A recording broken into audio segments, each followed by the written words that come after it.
আসসালামু আলাইকুম প্রিয় বন্ধুরা, নিয়ে আসলাম রান্না করে ভাত, সাথে আছে লেবু,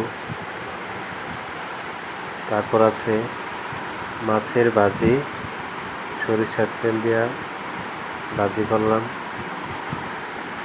তারপর হচ্ছে এই দেখুন ডিম বোনা, ডিম বোনা করলাম। তারপর হচ্ছে এই হলো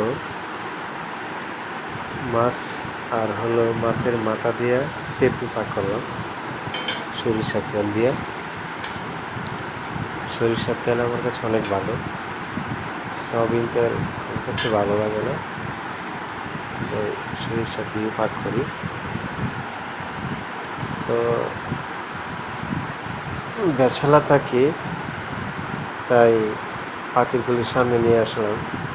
যেভাবে সহজ হয় সেভাবেই চেষ্টা করি খাবার জন্য, কারণ আমার আবার ডিউটি আছে, ডিউটিতে চলে যাব, তাই তাড়াতাড়ির জন্য নিয়ে আসলাম পাতিল সহকারে। তো খানার সামনে নিয়ে ওয়েট করাটা আসলে একদম জরুরির বাহারে। তাই এখন ভাত নিয়ে নিব, ভাত খামো। আর হলো মেসের খাবারগুলি ভালো লাগে না, তাই নিজে পাক করে খাওয়ার চেষ্টা করি, তবুও ভালো। তো ব্যাচেলর যারা থাকেন সবাই এভাবে আমার মতো পাক করে খাওয়ার চেষ্টা করবেন।